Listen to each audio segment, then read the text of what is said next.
Tonight, two El Paso County Sheriff's deputies are back on duty after shooting a wanted fugitive at a Colorado Springs Hobby Lobby.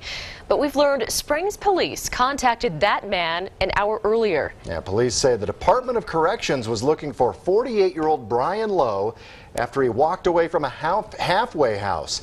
Sergeant Shane Mitchell and Deputy Keith Duda were out searching for the fugitive, and it turns out Springs police stopped him right here at KRDO News Channel 13 an hour before the shooting. KRDO News Channel 13's Greg Miller joins us now from our lobby. And Greg, police confronted the man here, but didn't know other law enforcement was after him.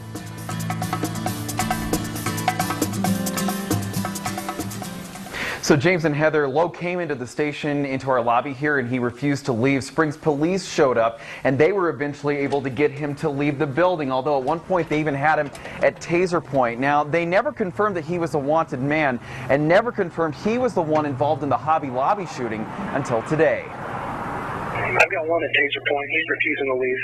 Suspect's walking toward the Hobby Lobby. He's cleared the area. That was Lowe's first encounter with law enforcement Friday, after walking in the studios at 8th and Cimarron. When KRDO General Manager Tim Larson got an email from the receptionist, he came out and asked Lowe to leave. I asked him what he wanted, and he said he wanted to talk to the Department of Corrections. And I said, well, there's nobody here from the Department of Corrections. But Lowe wouldn't have it, so Larson called police. He didn't seem to be violent. He seemed to be resigned. Larson says Lowe only got angrier when police arrived and escorted him out of the building, but they never asked him his name. There are portions of the investigation that are still ongoing. CSPD admits they don't know why a check was never run, that it's now part of the follow-up with the officer who responded. Background checks are typical if you were ever to get pulled over for something like a traffic violation. But police sources tell us that's not always the case, especially when a person refuses to leave a building.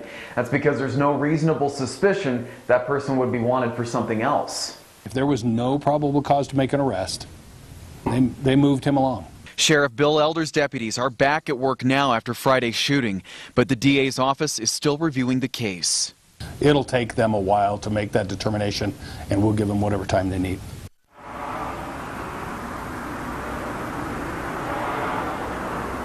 Springs police are still in charge of this investigation. That's typical whenever an officer is involved in a shooting, and we should also mention that Lowe never caused any damage to the building, so no charges in that incident were ever filed either. Reporting live in Colorado Springs tonight, Greg Miller, KRDO News Channel 13.